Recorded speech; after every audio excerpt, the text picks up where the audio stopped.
আৰু জম্মু কাশ্মীৰৰ বিষয়ে আজি আমাৰ বাজেটটো টেবল হৈছে হাউচত অহাকালি ইয়াৰ ওপৰত ডিছকাশ্যন হ'ব গতিকে বাজেটটো আমি বিটিআৰ অঞ্চলৰ সকলো ৰাইজৰ আশা আকাংক্ষা বিভিন্ন সমস্যাবিলাক আমি চাই পেলাই আৰু নেশ্যনেল যিবিলাক ইণ্ডেক্স আছে আমাৰ মানৱ সম্পদ উন্নয়নৰ ইণ্ডেক্স হেল্থ ইণ্ডেক্স এডুকেশ্যনৰ ইণ্ডেক্স এইবিলাক সব চাই পেলাই কেনেকৈ ইম্প্ৰুভ কৰিব পৰা যায় ইয়াৰে এটা ৰোড মেপ তৈয়াৰ কৰিছোঁ এই বাজেটত আৰু কিছুমান এৰিয়া আছে যি এৰিয়াত চেণ্টাৰ আৰু ষ্টেট ফাণ্ডেদি কামবিলাক কৰা নহয় এই এৰিয়াবিলাক আমি আইডেণ্টিফাই কৰিছোঁ য'ত নেকি এক্সট্ৰা অলপ ইণ্টাৰভেনশ্যন দিলে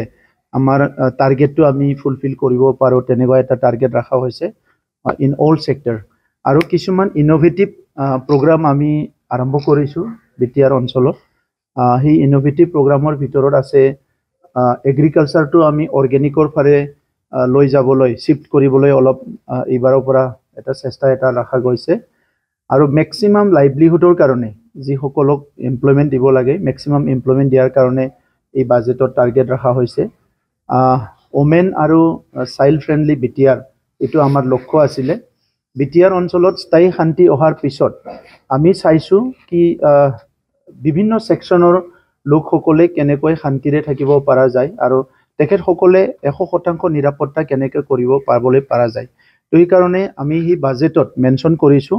5খন জিলাত 5জন পাব্লিক প্ৰচিকিউটৰ আমি এপইণ্ট কৰিম আৰু সেইসকলে এনি ওমেন ৰিলেটেড এইটো harassment any kind of harassment হ'ব পাৰে ট্ৰাফিকিং হ'ব পাৰে বিভিন্ন কনফ্লিক্ট হ'ব পাৰে তাত ওমেন ৰিলেটেড আৰু চাইল্ড ৰিলেটেড ইছ্যুবিলাক তেখেতসকলে ফ্ৰী ছাৰ্ভিচ দিব লিগেল এইড দিব এইটোৰ কাৰণে ঠিক কৰা হৈছে আৰু তেনেকুৱাই আমাৰ হেল্থ আৰু ৱেলনেছটো চাই পেলাই প্ৰেম সিং ব্ৰহ্ম আপোনালোক সকলো জানে বড়োসকলৰ আগশাৰীৰ নেতা বড়োলেণ্ড সংগ্ৰামৰ এজন পিলাৰ আছিলে অন্যতম প্ৰেম সিং ব্ৰহ্ম তেখেতক উদাংশ্ৰী আলাৰী টাইটেল দিয়া হৈছিলে আৰু সেই উদাংশ্ৰী আলাৰী প্ৰেম সিং ব্ৰহ্ম ডাঙৰীয়াৰ নামত আমি 420টা যিটো অপেন জিমখানা আমি 420টা ভিচিডিচিত এই বাজেটত ৰাখিছোঁ আৰু লগতে গুৰুদেৱ কালীচৰণ ব্ৰহ্ম আমাৰ আধ্যাত্মিক গুৰু আছিলে আৰু beginning of the 19th century তেখেতে কাম কৰি পেলাই বড়োসকলক শিক্ষা দীক্ষা আধ্যাত্মিক দিশত আগুৱাই নিবৰ কাৰণে যথেষ্ট কাম আৰম্ভ কৰিছিলে আৰু তেখেতৰ কাৰণে আজি বড়ো সমাজ এটা মডাৰ্ণ যিটো বড়ো সমাজ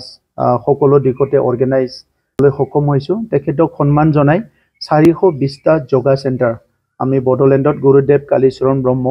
যোগা চেণ্টাৰ আমি প্ৰপ'জ কৰিছোঁ এই বাজেটত তেনেকুৱা কৰি পেলাই বহুত নতুন এলিমেণ্ট এই বাজেটত ৰখা হৈছে যাতে বিটিআৰ অঞ্চলৰ ৰাইজক আমি বিভিন্ন দিশত আগুৱাই লৈ যাব পাৰোঁ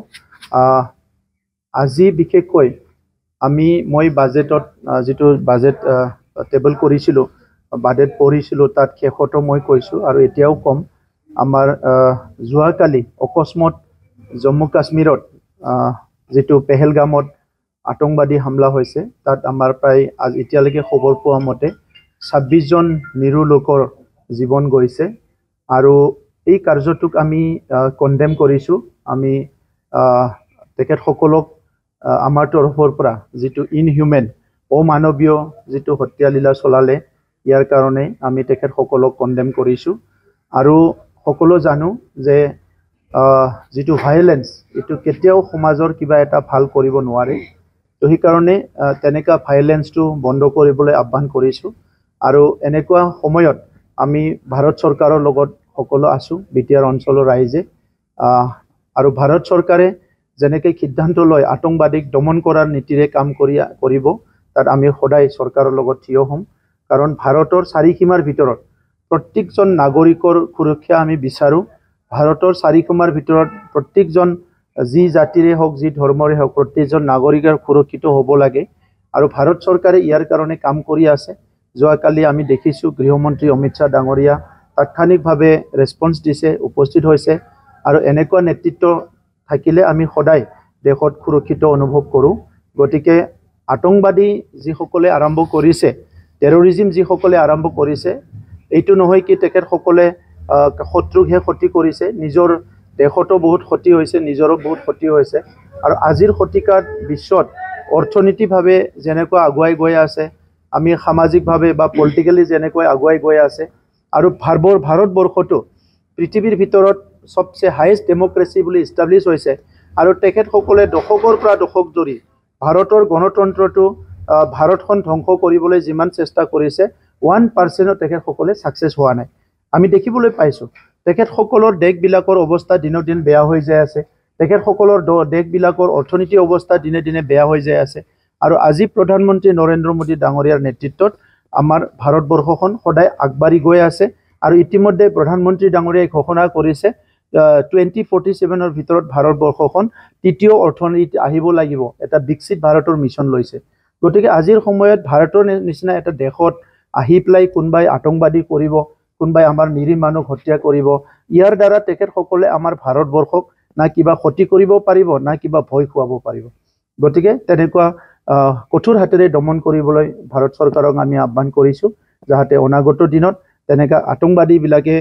আহি পেলাই আমাৰ ভাৰতৰ সাধাৰণ নাগৰিকবিলাকক এটাক কৰিব নোৱাৰে, এইটোৰ প্ৰতি আমি আহ্বান জনাইছোঁ। বিটিআৰত বড়ো ভাষা, বড়াকত বাংলা ভাষা আৰু সমগ্ৰ অসমত অসমীয়া ভাষা বাধ্যতামূলক। এতিয়া কথা হ'ল বিটিআৰৰ বাহিৰত যিখিনি বড়ো লোক বসবাস কৰি আছে সেইসকলৰ ভাষা কি হ'ব? চাওক, অলৰেডি 3 লেংগুৱেজ ফৰ্মুলা আগৰ পৰা চলি আছিলে। এইটো কোৱা মানে 3 লেংগুৱেজ ফৰ্মুলাটো ইয়াত ডিনাই কৰিছে এইটো নহয়। বড়ো মিডিয়াম সম্পূৰ্ণ অসমতে বিভিন্ন জিলাত চলি আছে, বড়ো ভাষাৰ লোকসকল আছে, যেনেকৈ বিটিআৰ অঞ্চলত অসমীয়া, বঙালী, গোৰ্খা বিভিন্ন লোকসকল আছে। গতিকে অসমত সকলো মানুহে সকলো ভাষা ক'ব পাৰিব, সকলো সাংস্কৃতিক নিজৰ এক্সাৰচাইজ বা প্ৰচলন কৰিব পাৰিব, সকলো ধৰ্ম প্ৰচলন কৰিব পাৰিব। মুখ্যমন্ত্ৰী ডাঙৰীয়াই বিচাৰিছে যে আমাৰ যিটো থলুৱা ভাষা বা খিলঞ্জীয়া লোকসকলৰ ভাষা, এই মাতৃভাষাবিলাক এই দেশতে সক্ৰিয়ভাৱে এই ৰাজ্যতে প্ৰচলন হ'ব লাগে। এইকাৰণে মুখ্যমন্ত্ৰী ডাঙৰীয়াই এই কামটো যদিও চলি আছে, ইয়াত মোৰ এমফেচাইজ দিছে যাতে অসমীয়া ভাষাক কোনোবা যদি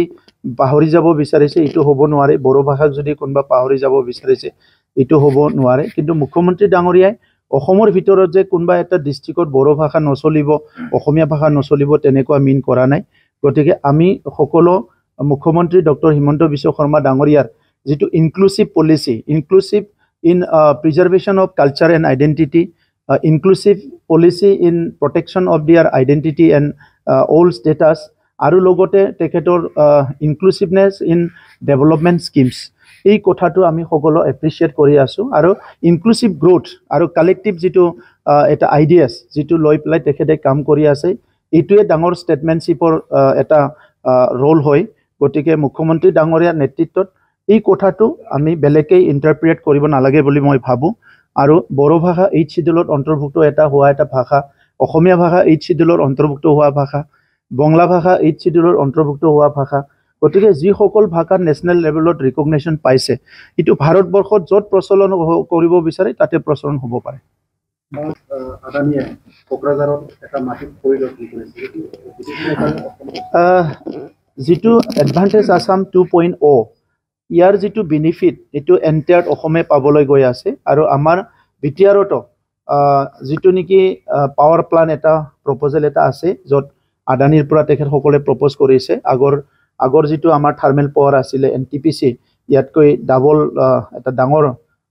ইয়াতকৈ কেপাচিটি থকা এটা প্ৰপ'জ কৰিছে। ইয়াৰ কথা বাৰ্তা চলি আছে, মুখ্যমন্ত্ৰী ডাঙৰীয়াই ইয়াৰ ওপৰত আলোচনা কৰি আছে, আমাৰ লগতো আলোচনা কৰি আছে। এইটো যেতিয়া এটা ফাইনেল ষ্টেজ আহিব বা প্ৰপ'জেলটো আগবাঢ়িব মই আপোনালোকক জনাম। ইয়াৰ বাহিৰেও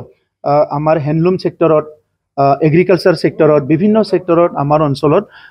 যি এডভান্টেজ আছাম 2.0 ইয়াৰ বিভিন্ন প্ৰপ'জেলবিলাক আমাৰ অঞ্চলত আহিছে। আৰু মুখ্যমন্ত্ৰী ডাঙৰীয়াই বিচাৰিছে অসমখন ইকুৱেলি গ্ৰোথ হ'ব লাগে, ডেভেলপ হ'ব লাগে। সেইকাৰণে বিটিআৰ অঞ্চলতো কিছুমান স্কিমছবিলাক আহিব লাগে। আমি বিচাৰিছোঁ সেই স্কিমবিলাক আহিলে আমাৰ এমপ্লয়মেণ্টো বাঢ়িব। আৰু এইটো আমাৰ অঞ্চলৰ ডেম'গ্ৰাফিটো চাই, আমাৰ অঞ্চলৰ জিঅ'গ্ৰাফিটো চাই, আমাৰ অঞ্চলৰ বিভিন্ন কেপাচিটি আৰু এনভাইৰনমেণ্টটো চাই পেলাই এইটো মুখ্যমন্ত্ৰী ডাঙৰীয়াৰ লগত আমি আলোচনা কৰি এটাৰ পিছত আনটো যিটো ইণ্ডাষ্ট্ৰিয়েলাইজেশ্যনৰ প্ৰপ'জেল সেইটো আমি আগবাঢ়িম।